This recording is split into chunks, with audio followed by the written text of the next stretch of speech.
Hello friends, welcome to centre study. Jamia Millia Islamia का BEd और DElEd की अगर आप इंटरव्यू की प्रिपरेशन करना चाहते हैं तो ये वाली वीडियो आपके लिए काफी हेल्पफुल होने वाली है। हम हम आपके सामने लेकर आए हैं जामिया मिल्लिया इस्लामिया का पिछले साल यानी कि 2022 में इंटरव्यू के में क्या पूछा गया था। एक स्टूडेंट है हमारे साथ, उनसे जानते हैं कि उनका इंटरव्यू एक्सपीरियंस कैसा रहा था। लास्ट ईयर उनसे क्या क्या क्वेश्चंस पूछे गए थे और कैसे उन्होंने इंटरव्यू की प्रिपरेशन कैसे की थी, और आप कैसे इंटरव्यू की प्रिपरेशन करें जिससे आपका इंटरव्यू बेहतर हो जाए और आपका सिलेक्शन लिस्ट में नाम आ जाए। तो सबसे पहले हम आपका हमारे यूट्यूब चैनल पर स्वागत करते हैं और आपसे आपकी बेसिक डिटेल जानना चाहेंगे कि आपका नाम क्या है और बाकी जो आप बताना चाहें और आपका सिलेक्शन किस सब्जेक्ट में हुआ है। अस्सलाम वालेकुम। मेरा नाम इरम फातिमा है और मैं यूपी की रहने वाली हूँ, डिस्ट्रिक्ट संभल। मैंने 10th और 12th की स्टडी जो है वो अपने गांव से ही की है, जहाँ मैं रहती थी। और उसके बाद मैंने ग्रेजुएशन किया था हिंदी लिटरेचर में। उसके बाद मैंने एमए किया है अलीगढ़ मुस्लिम यूनिवर्सिटी से। फिर मैंने पीजी डिप्लोमा किया था जर्नलिज्म, जो जामिया मिलिया इस्लामिया में कराया जाता है। फिर उसके बाद अब मैं बीएड कर। तो आपने इतने अलग अलग जगह से स्टडी की है। पहले आप अपने जहां पर आप रहती है वहां से, फिर आपका एमयू का भी एक्सपीरियंस है, फिर आपने लास्ट ईयर यानी कि अभी आप बीएड कर रही है जामिया से, और एक साल आपने पीजी जो जर्नलिज्म का डिप्लोमा होता है उसमें भी जामिया से एक तरीके से पढ़ चुके हैं, तो आपको जी। काफी एक्सपीरियंस हो चुका है। बहरहाल चलिए जी। आपका हम सब्जेक्ट जान लेते हैं कि आपका सब्जेक्ट क्या था और आपका मीडियम क्या रहा था। मेरा हिंदी मीडियम में मैंने फिल किया था अपना फॉर्म। और मेरा जो सब्जेक्ट है वो हिंदी लिटरेचर रहा है, फर्स्ट पेडागोजी। तो आपका इतने मतलब जब आपका इंटरव्यू हो रहा था तो क्या आपसे कोई क्वेश्चन ऐसा पुट अप किया गया था कि पहले आप यहाँ गए फिर यहाँ गए फिर आपने अचानक से पीजी जर्नलिज्म में आप आ गए और फिर आप बीएड करने के लिए आ रहे हैं, या तो आप हो सकता है ऐसा कोई क्वेश्चन पूछा गया हो कि आपका माइंडसेट क्लियर नहीं था कि आप पहले जर्नलिज्म में जानना चाहते हैं फिर आप बीएड करना चाहते हैं। ये चीज पहले मैंने सोची थी, क्योंकि यह है कि कुछ ज्यादातर तो बीए के बाद ही बीएड किया जाता है, बट मैं एमए के बाद जा रही थी और उसके बाद मैंने एक जर्नलिज्म भी किया था। तो जब मैं वहां पे इंट्रोडक्शन दे रही थी अपना, तब जो मैंने ये बताया कि मैंने एमए किया एएमयू से, तो उसके बाद मैम थोड़ा खुश हुई थी, सामने से मुझे लगा। तो मैम ने ये कहा मुझसे कि अच्छा, आपने हिंदी कितने साल पढ़ी है ये बताइए। तो मैंने बोला मैम मैंने हिंदी 5 साल पढ़ी है, 12th के बाद मतलब मेन सब्जेक्ट में, क्योंकि मेरा ग्रेजुएशन भी हिंदी में ही है और एमए भी हिंदी में ही। चलिए, तो दोस्तों जैसे कि अब हम इनसे जानते हैं इनका इंटरव्यू एक्सपीरियंस कैसे रहा था, और मैं आपको एक चीज बताता चलूं। बहुत सारे कमेंट्स हमें ऐसे आते हैं कि इंटरव्यू कहाँ होगा। तो जामिया मिल्लिया इस्लामिया का एजुकेशन डिपार्टमेंट है, गेट नंबर 20 है, वहीं पर आपका ऑफलाइन आपका इंटरव्यू होगा। जो आपको डेट मेंशन है, चाहे आप डीएलएड का इंटरव्यू दे, चाहे आप बीएड स्पेशल का इंटरव्यू दे, या आप बीएड नर्सरी और बीएड का इंटरव्यू दे, आपको ऑफलाइन ही इंटरव्यू कराया जाएगा। आपको वहां जाकर जो भी आपको टाइम और डेट स्लॉट आपका सब्जेक्ट के अकॉर्डिंग आपको दिया हुआ है, उसी में आपको वहां जाकर इंटरव्यू देना होगा। तो सबसे पहले हम जानते हैं कि इंटरव्यू के लिए आप जब आप जा रहे थे तब आपकी फीलिंग्स क्या थी। आप घबराए हुए थे, कैसा फील कर रहे थे, और इंटरव्यू के आने के बाद आपको क्या लगा था कि आपका सिलेक्शन हो जाएगा, या आप doubt में थी, 50-50 थी। जब बीएड की लिस्ट आई थी, घबराहट तो उसी दिन से स्टार्ट हो गई थी, क्योंकि एक डर था, क्योंकि हमारा जो था सीट 9 थी और उसमें 28 को बुलाया गया था। तो मतलब यही था ना माइंड में कि कितने लोग आ रहे हैं और कितनों को लिया जाएगा, इतनी ही सीट फिल होंगी बस। तो घबराहट तो पहले से ही थी। तो हमें जो बुलाया गया था, हमें टाइम दिया गया था सुबह 10 बजे। तो मैं 9:30 बजे ही पहुंच गई थी। फिर ये भी था ना माइंड में कि कैसे जाना है। तो मैंने आपकी भी वीडियो देखी थी काफी, तो उससे भी बहुत सारी हेल्प मिली थी मुझे। तो हर किसी ने मुझे यही बताया, और हर जगह से मुझे मतलब ये था कि कॉन्फिडेंस रहे। भले ही आपको आंसर नहीं आ रहा है, तो मैं मेरे माइंड में सिर्फ यही सेट था कि कॉन्फिडेंस में रहना है। और अगर आंसर नहीं आ रहा है तो मैं मना कर दूंगी कि मुझे ये नहीं आता, बट ये है कि गलत उनको आंसर गलत नहीं करूं, ये सब। तो एक डर था। तो जब हम गए थे वहां, तो काफी सारे बच्चे आए हुए थे। तो मेरा जो था लिस्ट में 7 नंबर पे था मेरा नाम। तो मैं उन लोगों से मिलना चाह रही थी जो फर्स्ट सेकंड थर्ड, जी कि जी। मतलब वो लोग अंदर जाएंगे तो मैं उनसे जल्दी से पूछ लूंगी कि क्या हुआ। तो हम लोगों को वहां बिठा दिया गया था, तो दो दो लोग को बुला रहे थे अंदर। तो सबसे पहले गए थे जो फर्स्ट और सेकंड था जिनका, तो वो लोग अंदर गए, मतलब हम उनका वेट कर रहे थे कि बस जल्दी से आए।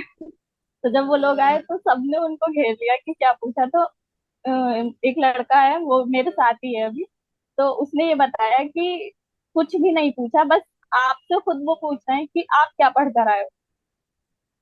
उन्होंने हमसे ये पूछा कि हम क्या पढ़ कर आए हैं। तो ये चीज आपको लेके चलनी है कि आपने क्या पढ़ा है, क्योंकि जो आपने पढ़ा है उसमें आप स्ट्रोंग हो तभी। तो उस मैंने उससे पूछा आप तुमने क्या बताया था, तो उसने बोला मैंने ये बताया। तो मैंने कहा ठीक है चलो। फिर मैं वहां बैठ के सोच रही थी, क्योंकि हिंदी में ये था, हिंदी में एक लिटरेचर का पार्ट होता है, एक ग्रामर का पार्ट होता है। तो मैंने वहां बैठ के ये सोचा कि मुझे वहां क्या बताना है। तो मेरे माइंड में ये था कि मेरा जो ग्रामर का पार्ट है वो मेरा ज्यादा अच्छे से रेडी हुआ है, तो मैं वही बताऊं। तो ये चीज क्लियर हो गई थी वहां। चलिए, तो इंटरव्यू जब आपका हो गया था तो आपको लग गया था कि आपका सिलेक्शन हो जाएगा? हाँ, मुझे थोड़ा सा फील हो गया था, चलिए, मतलब लेकिन आपका डर भी इंटरव्यू। था। डर ये था ना कि और भी बच्चे हैं तो कुछ कह नहीं सकते, बट थोड़ा फील हुआ था कि हाँ हो सकता है हो जाएगा। तो इंटरव्यू वाले दिन जब आप गए पैनल के अंदर, तो वहाँ आपके जो प्रोफेसर थे जो आपको इंटरव्यू ले रहे थे, वो कितने लोग वहां पर शामिल थे? जैसे हम लोग दो लोगों को बुलाया था, एक लड़की और थी वो डीयू से किया था उसने ग्रेजुएशन। तो हम लोग जाकर पहले सलाम किया, फिर बैठ गए थे हम लोग अलग अलग। तो वहां पर 5 लोग थे, एक मैम थी, बाकी सब मेरे टीचर थे। जिसमें कि एक तो ऑफिस में ही बैठते हैं सर हमारे, जो डॉक्यूमेंट चेक करते हैं, उनका काम सिर्फ यही होता है कि वो डॉक्यूमेंट चेक कर रहे हैं। और जो उसके अलावा 2 लोग थे, उनका पूरा फोकस हम पे रहता है।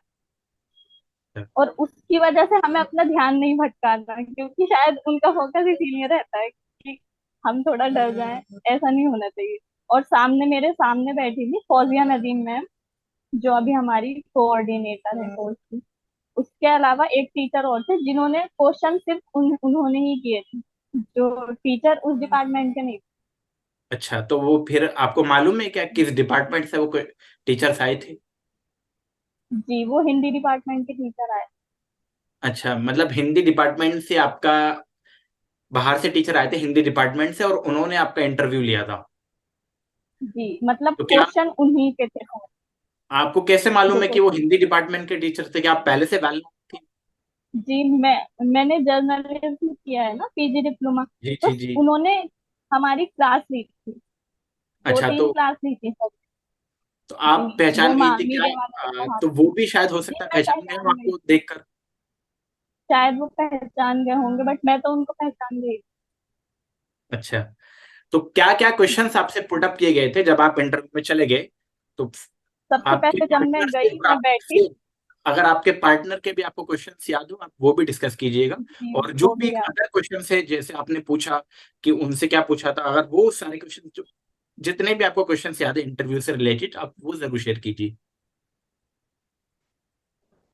हाँ, पहले तो फौजिया मैम ने मुझसे क्वेश्चन किया था कि आप अपने बारे में बताइए। तो मैंने उनको सब बेसिक जो था मेरा, वो मैंने उनको सब बता दिया। फिर उसके बाद उनका क्वेश्चन था मुझे कि कितने साल आपने हिंदी पढ़ी है, तो वही मैंने उनको बताया। तो सेटिस्फाई थी वो इस चीज से। फिर उसके बाद जो दूसरी लड़की बैठी थी मेरे पास, मेरे बगल में, तो पहले उससे क्वेश्चन किया गया बस। मुझसे जो अबाउट योर सेल्फ में पूछते हैं, बस बेसिक पूछा उन्होंने। फिर उसके बाद कुछ नहीं पूछा, फिर सर स्टार्ट हो गए थे। सर ने मुझसे ये पूछा, उस लड़की से भी, कि आप क्या पढ़ के आए हो। पहले मुझसे पूछा था आप क्या पढ़ के आए हो। तो मैंने बोला सर पढ़ा है मैंने, मतलब लिटरेचर भी पढ़ा है, थोड़ा ग्रामर भी पढ़ा है, बट ज्यादा मैंने फोकस ग्रामर पे किया था। तो फिर दूसरी उस लड़की से पूछा, तो उसने ये बोला कि मैं प्रेमचंद पढ़ कर आई हूँ। हाँ। फिर उसके बाद उन्होंने मुझसे क्वेश्चन किया था। उन्होंने सबसे पहले क्वेश्चन किया था कि अलंकार बताइए, अलंकार कितने प्रकार के होते हैं। तो उनको मैंने बता दिया अलंकार 2 प्रकार के होते हैं। फिर उसके बाद मैं आंसर दे रही थी, तो फिर दूसरी लड़की से पूछा उन्होंने कि प्रेमचंद का ही कोई क्वेश्चन किया था, प्रेमचंद से रिलेटेड कोई उपन्यास था, अभी इतना मुझे याद नहीं आ रहा है। तो उसने वो क्वेश्चन का आंसर दे दिया था।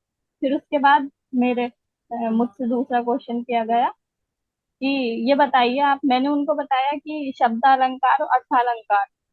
उन्होंने शब्दालंकार के बारे में पूछा, अर्थालंकार के बारे में पूछा कि क्या क्या होता है ये, इसका आप डेफिनेशन बताइए मुझे। वो मैंने उनको बता दिया था क्योंकि मैं अच्छे से पढ़ कर गई थी ग्रामर। तो मतलब मैं ये बताना चाह रही हूँ कि ग्रामर में जो ज्यादा फोकस करे, रस छंद अलंकार तो होते, बट अलंकार पे ज्यादा फोकस किया जाए, क्योंकि जो मैंने पहले जो जिन सीनियर से बात की थी, तो उन्होंने भी वही चीज मुझे बोला था कि ये चीज आपको कर लेनी चाहिए। फिर उसके बाद सर ने मुझसे ये पूछा, ये बताइए शब्द अलंकार कौन कौन से हैं। मैंने बता दिया था, अनुप्रास, यमक, श्लेष। फिर उन्होंने बोला अर्थ अलंकार बताइए कि कौन कौन से हैं, आपको पता है। तो मैंने बताया उनको, सर को, रूपक अलंकार, उपमा और उत्प्रेक्षा। फिर सर ने ये पूछा मुझसे कि ये बताइए आप, उत्प्रेक्षा अलंकार की परिभाषा क्या है। वहां मैं कंफ्यूज हो गई थी, क्योंकि ये उत्प्रेक्षा और उपमा अलंकार की जो परिभाषा है वो थोड़ा एक जैसी लगती है, मतलब थोड़ा सा डिफरेंस है, बट एक जैसा ही लगता है, तो उसमें मैं कंफ्यूज हो जाती थी हमेशा। तो उन्होंने उत्प्रेक्षा अलंकार की पूछी मुझसे परिभाषा, तो मैंने उपमा अलंकार की सर को बता दी। ओके। मतलब आराम से बता रहे थे हम, खूब सुकून से, तो इतनी वहां हड़बड़ी नहीं थी। जो आपने उत्प्रेक्षा की जगह उपमा बताया, वो बहुत कॉन्फिडेंस आपने बताया कि बिल्कुल सही है, आपके अकॉर्डिंग बिल्कुल सही था वो। नहीं, हाँ। ओके। हाँ, पर उनको सर को ये तो लग गया था कि पढ़ के तो आई है लड़की, बट उन्होंने पता है क्या किया उस टाइम। उन्होंने ये किया, नहीं आप गलत बता रहे हो, सोचो आप। उन्होंने मुझे टाइम दिया। हिंट तो दिया आपको मुझे थोड़ा भी सा। फील हुआ कि हाँ शायद मैं गलत बता गई। सर ने बोला आपने गलत बताया है, आप सही बताइए। तो मैं सोच, फिर उस लड़की को पूछने लगे आपको आती है, तो उसने बोला नहीं मुझे नहीं पता। तो सर बोले आप बताइए दोबारा। फिर मैंने 2 मिनट वहां पे बैठ के सोचा, फिर मुझे याद आ गया एकदम कि हाँ। फिर मैंने उनको सही बता दी। फिर उसके बाद उन्होंने बोला इसका एक उदाहरण दे दीजिए आप हमें। तो एक उदाहरण दे दिया था मैंने, सोहत ओढ़े पीत पटु श्याम सलोने गात। ये मैंने उनको पूरा उदाहरण बता दिया था। फिर एक क्वेश्चन और किया उन्होंने इसी पर कि ये इसका गात का अर्थ क्या है। तो गात का अर्थ शरीर होता है, वो मैंने उनको बता दिया था। फिर बाद में उन्होंने एक एक करके हर वर्ड का मुझसे वो पूछा था अर्थ, जो उदाहरण में वर्ड थे सबका एक एक करके अर्थ पूछा था। तो मैंने उनको कुछ एक दो का मुझे नहीं आया था, तो मैंने बोल दिया सर मुझे ये नहीं आता और मुझे इसका आता है, तो मैंने उनका बता दिया। फिर उसके बाद डॉक्यूमेंट चेक हो रहा था हमारा, तो एकदम वही ये ये सारे क्वेश्चन तो रुक गए, अब इतना ही पूछा था मुझसे। फिर ओके। उस लड़की से पूछा था, कुछ प्रेमचंद के बारे में ही पूछा था उस लड़की से, तो उससे वो बताया नहीं गया था। फिर उसके बाद फौजिया नदीम मैम ने उस लड़की से ये बोला कि आपके डॉक्यूमेंट में थोड़ी कमी है, तो आपका तो नहीं हो पाएगा। उस उन्होंने उसको इंटरव्यू में ये चीज बता दी, तो वो हड़बड़ा गई थी एकदम से, मतलब परेशान हो गई कि ये तो बहुत ज्यादा गलत हो रहा है। तो उसने मिस्टेक की थी कि जो ग्रेजुएशन किया था उसने, तो उसने हिंदी से फॉर्म फिल किया था अपना। तो ओके। हिंदी उसने सिर्फ 2 ही साल पढ़ी थी वहाँ, फर्स्ट ईयर में और सेकेंड ईयर में। फाइनल ईयर में उसने हिंदी नहीं पढ़ी थी। तो 3 साल तो हिंदी मैम पढ़ा ने ये बोला होना चाहिए, आप तभी तीन सिलेक्शन साल आपका होगा वहां पर। हाँ, उसने बोला अब आप पढ़ के आइएगा 1 साल, तो फिर उसके बाद फॉर्म फिल करना। और फिर वो बोलने लगी कि मैम कुछ हो नहीं सकता, और ये तो उन्होंने क्लियर बोली हम कुछ कर ही नहीं सकते क्योंकि ये तो मिस्टेक है काफी। तो फिर उसके बाद मैम मैम ने मुझसे क्वेश्चन किए थे, उस लड़की से फिर ज्यादा क्वेश्चन नहीं किए गए। फिर मैम ने मुझसे क्वेश्चन किया, ये बताइए आप बीएड करना क्यों चाहती हैं। ये तो जनरल मैंने क्वेश्चन उनको ये आपसे पूछ बताया। लिया गया? जी, क्योंकि कि आप बीएड क्यों करना चाहती हैं, कि आपने मतलब फिर हाँ, एक चीज और मैं भूल गई। वो जी। क्वेश्चन करते हुए सर ने लास्ट में मुझसे ये पूछा था, जो वो आए थे हिंदी डिपार्टमेंट के टीचर, तो उन्होंने ये पूछा था कि आप ये बताइए कि आपने जामिया से क्या किया है। तो मैंने अच्छा। उनको बताया था कि मैंने पीजी डिप्लोमा जर्नलिज्म किया है यहाँ से। तो बोले ठीक है। फिर उसके बाद मैम ने क्वेश्चन किया कि इतना मतलब पढ़ाई की आपने, और आप अब बीएड क्यों करना चाहती हैं। तो मैंने ये बोला, मैम बीएड का तो मेरा पहले से ही मन था, बट मैं जामिया से ही करना चाहती थी। सबसे पहला तो मेरा ये था, चाहे मतलब मैंने एएमयू का भी दिया है, मतलब बीए के बाद एएमयू का दिया था, तो मेरा वेटिंग में आया था उस टाइम पर। तो फिर मेरा एमए में हो गया था, तो मैंने एमए किया। उसके बाद मेरे माइंड में ये था कि एमए करने के बाद मैं मतलब जामिया से ही करना है मुझे बीएड, क्योंकि सब लोग बताते थे कि अच्छा है वहाँ का काफी। तो फिर मैंने उनको ये बताया कि जो हमारा स्कूल है, गांव में मेरी अम्मी स्कूल चलाती है, तो इसलिए मैं बीएड करना चाहती हूँ कि मतलब बीएड करने के फिर उन्होंने खुद ही बोला, अच्छा बीएड करने के बाद आप गांव जाएंगी, वहां अपने स्कूल को देखेंगी। मैंने बोला हाँ, मेरा यही है मतलब आगे।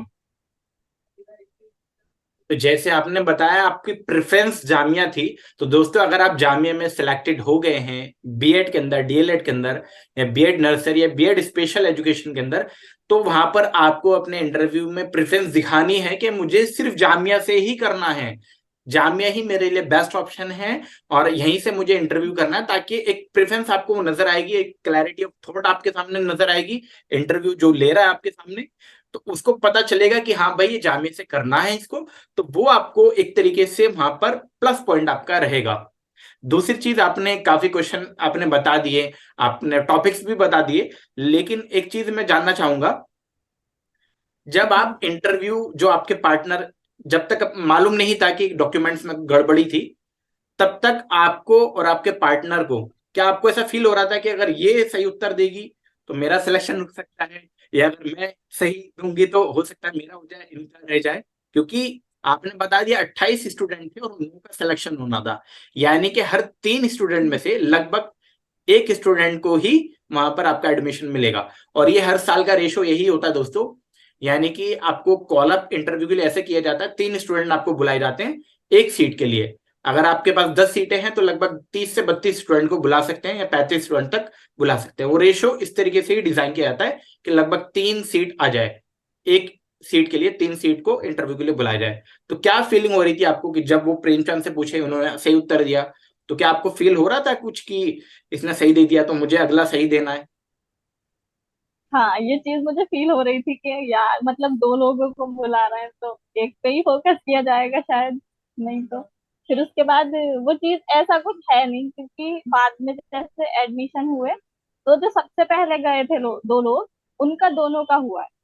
उन तो इस दोनों का चीज हो का गया? इतना वो नहीं, उन दोनों का हो गया, मेरे साथ का नहीं हुआ। और फिर मैंने और लोगों से भी, जैसे हम लोग डिस्कस करते हैं अब आपस में, तो मतलब ज्यादातर यही होता है कि नहीं, मतलब मेरे साथ जो गया था उसका नहीं हुआ। तो शायद उन दोनों का ज्यादा ही अच्छा हुआ होगा कि वो खुद ले लिया हो उन्होंने, मतलब जी बिल्कुल। और सुबह उनका के ज्यादा टाइम अच्छा हुआ हो। पहला, क्योंकि टीचर फ्रेश रहते हैं, तो एक तरीके से हम ये कह सकते हैं कि आपके जो क्वेश्चंस के लेवल होता है वो इतना ज्यादा हाई नहीं रहता है, तो उनका मॉडरेट एक तरीके से इंटरव्यू रहता है। बाद में टीचर्स एक तरीके से जब लॉन्ग टर्म पे चलते चले आते हैं, ज्यादा लंबा हो जाता है टाइम, जैसे जैसे गुजरता रहता है, तो questions, number of questions decrease होते रहते हैं। और साथ ही साथ होता क्या है, आपके जो इंटरव्यू में जो टीचर्स हैं उनके पास लिमिटेड क्वेश्चंस होते हैं, ज्यादा क्वेश्चन उनके पास नहीं है। या तो आपसे पूछ लेंगे आप क्या पढ़ के आए हैं, आपसे जैसे कि इरम फातिमा से पूछा आप क्या पढ़ के आए हैं, इन्होंने बताया ग्रामर पढ़ के आए हैं, तो ग्रामर में उन्होंने अलंकार से ही पूरा इनका इंटरव्यू चला दिया है। फिर जनरल क्वेश्चंस, वो जैसे आप बीएड क्यों करना चाहते हैं, आपने इतनी सारी कोर्सेज किए हैं, अब यहाँ क्यों आए हैं, ये जनरल क्वेश्चंस तो आपको पुट अप होने चाहिए। आपको जो बेसिक इंट्रोडक्शन है आपको अच्छे से आना चाहिए। जो बेसिक इंट्रोडक्शन में जो आप बताएंगे कि मेरे को ये हॉबीज पसंद है, जैसे किसी को नॉवेल पढ़ना पसंद है, तो हो सकता है आपसे पूछ लें कि नॉवेल आपको कौन सा, अभी रिसेंटली आपने कौन सा नॉवेल पढ़ा, उसमें कौन सी आपने उसकी समरी आप बता दीजिए 1 मिनट में, उसमें क्या करेक्टर्स थे वो आप बता दीजिए। हो सकता है कोई नॉवेल्स आपसे पूछ ले कि आपने ये नॉवेल पढ़ा है। तो ये सारे क्वेश्चंस आपके ऐसे हैं जो जनरल पूछे ही जाते हैं। लेकिन एक चीज और हम आपसे जानना चाहेंगे, जैसे आपका कॉन्फिडेंस हो गया कि आपका सिलेक्शन हो जाएगा आपके इंटरव्यू के बेसिस पर, अब एक बहुत कॉमन क्वेश्चन होता है गर्ल्स के लिए कि हम क्या पहन कर जाएं। तो आपके अकॉर्डिंग इंटरव्यू में क्या पहनकर जाना चाहिए और आपका ड्रेस कोड क्या था वहां पर? मैंने व्हाइट कलर की कुर्ती पहनी थी, क्योंकि कलर का ज्यादा वो रहता है, इतना मतलब भड़कीला ये सब नहीं होना चाहिए, सिंपल जाओ, एक मतलब लगना चाहिए ना आप टीचर बनने वाले हो, तो प्रोफेशनल ऐसे कोर्स के भी लिए। नहीं जाओ। हाँ, थोड़ा मतलब अच्छे से मेंटेन होना चाहिए, ऐसा नहीं है, बट ये है कि सिंपल। मैंने व्हाइट कलर की कुर्ती पहनी थी और दुपट्टा डाला था। दुपट्टा मेरा था, काफी कलर थे उसमें, 7 8 कलर थे एक साथ। और व्हाइट कलर की कुर्ती, उसके नीचे मैंने जीन्स पहनी थी। तो मैं तो ऐसे गई आपके थी। आपके अकॉर्डिंग ड्रेस कोड क्या होना चाहिए गर्ल्स के लिए स्पेशली?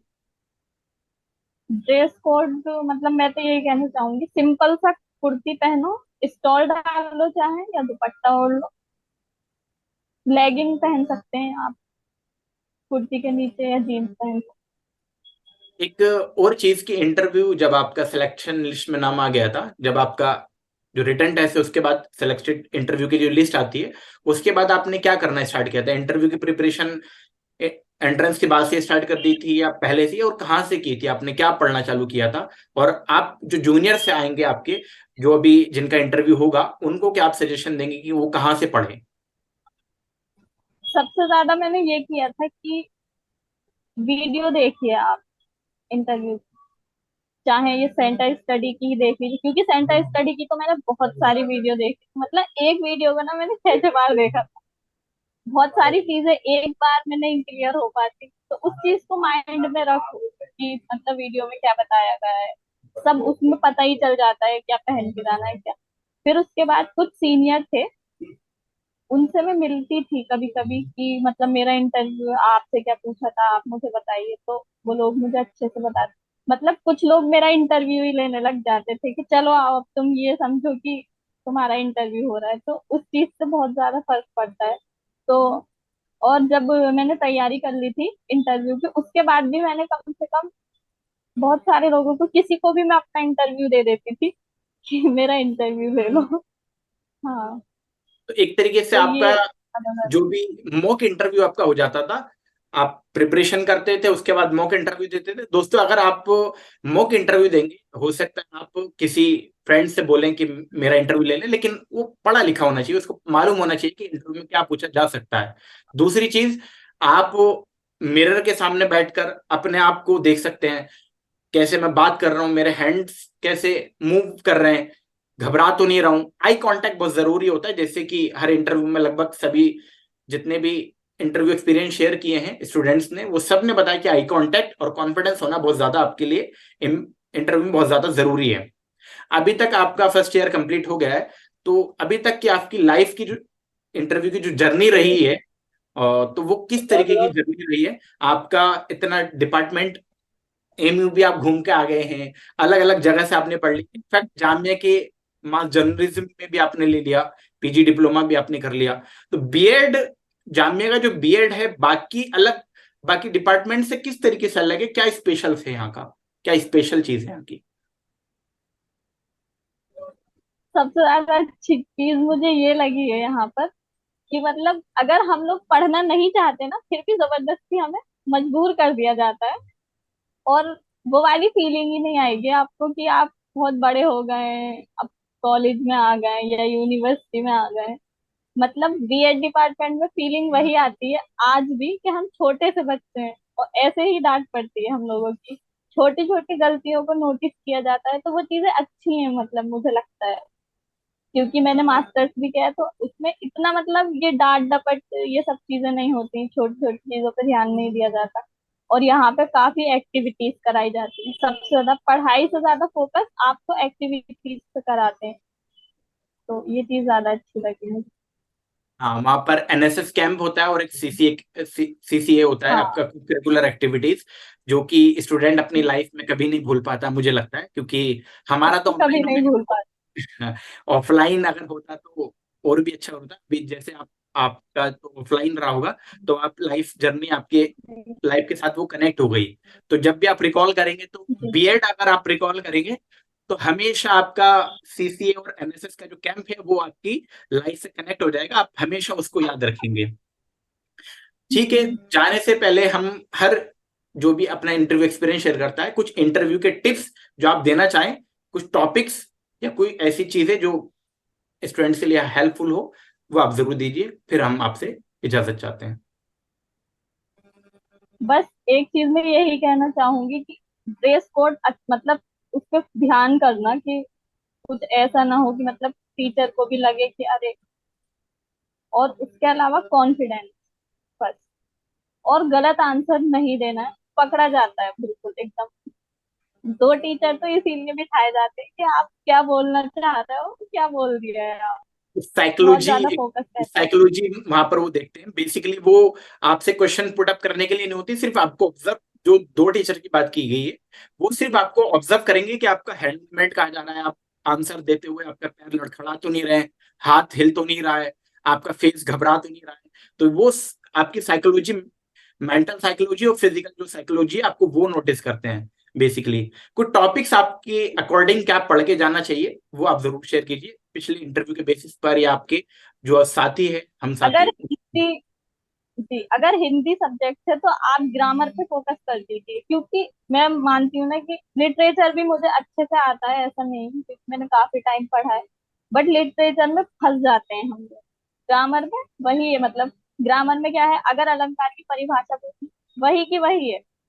और पता है, अगर लिटरेचर का आप बताएंगे, या तो फिर आपको बहुत अच्छे से आता हो लिटरेचर में, मुझे लगता है फंस जाते हैं, क्योंकि फिर उपन्यास आ जाएंगे और उनके पात्र कुछ भी पूछ लेंगे उठा के, जो उस मीन्स अगर टाइम नहीं लिटरेचर समझ आप देंगे, तो आ उनके पास पाता है। नंबर ऑफ क्वेश्चंस की तादाद ज्यादा हो जाएगी, और जितनी ज्यादा होगी उतने ज्यादा चांसेस होंगे आपके फंसने के। जी, हाँ। और ग्रामर में ये है, जैसे मैं मेरे को अलंकार से स्टार्ट किया, तो मैं मानती हूँ ना कि अलंकार से ही सारे क्वेश्चन किए गए थे, कम से कम 6 या 7 क्वेश्चन सर ने किए, लगातार करते गए।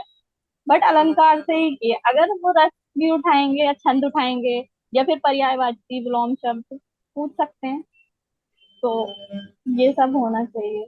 और उसके अलावा, जैसे अगर एमए के बाद भी किसी ने, जैसे मेरी तरह मैंने जर्नलिज्म किया था, कुछ किया हो, तो इसमें डरने की कोई जरूरत, उसको आप स्ट्रेंथ बनाइए। बताइए बट स्ट्रेंथ बनाइए, क्योंकि वहां पे यही चीज पूछी गई थी कि जर्नलिज्म किया है फिर बीएड। तो मैंने उनको यही बताया था, मुझे लिखने का शौक है पहले से ही, और सब्जेक्ट हिंदी था। और मुझे पता लगा कि जामिया में हिंदी में होता है मास मीडिया, तो मेरा मन था कि मैं करूँ। तो ये चीज।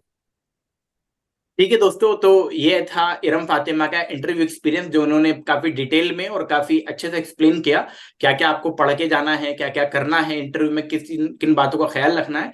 ये सारी चीजें उन्होंने डिस्कस की। इसके लिए हम उनका धन्यवाद करते हैं कि उन्होंने सेंटर स्टडी के लिए टाइम निकाला, और हम आपकी तरफ से भी उनका शुक्रिया अदा करना चाहते हैं कि उन्होंने अपने इंटरव्यू एक्सपीरियंस आपके साथ शेयर किए, जिससे आपको काफी हेल्पफुल होगी, इंटरव्यू में आपको मदद मिलेगी, और आपका इंटरव्यू अच्छा जाएगा, जिससे आपका एडमिशन होगा। और फिर आप इनसे इंटरेक्ट करेंगे सेकेंड ईयर में, ये सेकेंड ईयर में रहेंगे और आप फर्स्ट ईयर में रहेंगे।